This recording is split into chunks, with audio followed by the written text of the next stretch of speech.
মৃত্যুর ফিতনা কি জানেন? শয়তান চায় ওই সময় আপনাকে গুমরাহ করতে।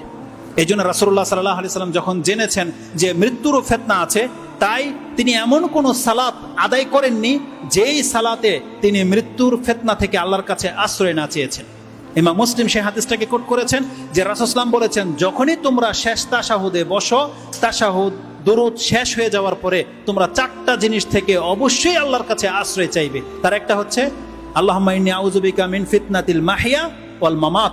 আল্লাহ, আমি তোমার কাছে জীবন এবং মৃত্যুর ফিতনা থেকে তোমার কাছে আশ্রয় চাচ্ছি। এটা অত্যন্ত জরুরি। মৃত্যুর ফিতনা থেকে যে ব্যক্তি আশ্রয় না চাইবে সে মৃত্যুর ফিতনায় পতিত হয়ে যেতে পারে। ওই সময় আল্লাহ সুবহানাহু ওয়া তাআলাকে সে গালি দিয়ে ফেলতে পারে।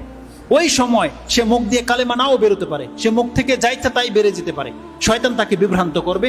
এই জন্যে আল্লাহ চাইলে আবার আপনাদের সাথে দেখা হবে কিনা জানি না, তবে এই মৃত্যুর জন্যে, ভালো মৃত্যুর জন্যে দুইটা কাজ আপনারা করবেন। মৃত্যুর ফিতনা থেকে আল্লাহর কাছে সবসময় আশ্রয় চাইবেন, আর সবসময় আল্লাহ সুবহানাহু ওয়া তাআলার প্রতি ভালো ধারণা রাখবেন।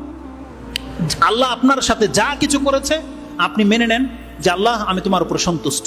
মৃত্যু পর্যন্ত আপনি আল্লাহর উপর সন্তুষ্ট থাকেন এবং আপনি আশা রাখেন ইনশাআল্লাহ হলে যে আল্লাহ আপনাকে ক্ষমা করবে।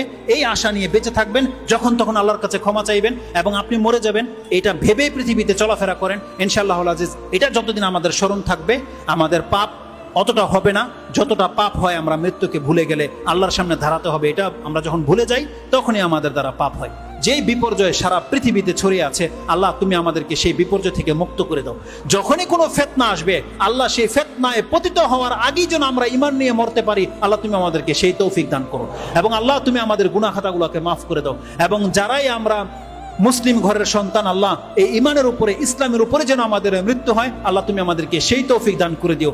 সর্বশেষ একটা আয়াত শুধু বাকি থেকে গেছে, এটা বলাই হয় না, যেটা শুরু করেছিলাম, আর এটা প্রত্যেক খুতবায় আপনাদেরকে শোনানো হয়। কি? ইয়া আইয়ুহাল্লাযীনা আমানুত্তাকুল্লাহা হাক্কা তুকাতিহি ওয়া লা তামুতুন্না ইল্লা ওয়া আনতুম মুসলিমুন। দেখো, মরবে তো সবাই।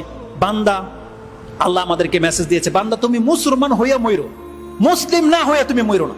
এটা একটা চরম মেসেজ আল্লাহর পক্ষ থেকে। তার মানে কি জানেন? আপনি যদি মুসলিম হয়ে মরতে পারেন, আল্লাহ ওয়াদা করেছে বান্দা তোর পাপগুলোকে মাফ করে দেব। কিন্তু শর্ত হচ্ছে আমাদেরকে মুসলিম হইতে হবে। ইসলামের বিপক্ষে কোনো কথা বলবেন না, আল্লাহ এবং কোরআন রাসূল ইসলামের বিপক্ষে কোনোদিন পদক্ষেপ নেবেন না। আমাদেরকে মুসলিম হয়ে মরতে হবে, তারপর আল্লাহর কাছে ক্ষমার আশা করতে হবে। আল্লাহ সুবহানাহু ওয়া তাআলা যেন আমাদেরকে ক্ষমা করেন। ইয়া রাব্বাল আলামিন, সুবহানা রাব্বিকা রাব্বিল ইজ্জাতি আম্মা ইয়াসিফুন ওয়া সালামুন আলাল মুরসালিন, আলহামদুলিল্লাহি রাব্বিল আলামিন। আসসালামু আলাইকুম ওয়া রাহমাতুল্লাহি ওয়া বারাকাতুহু।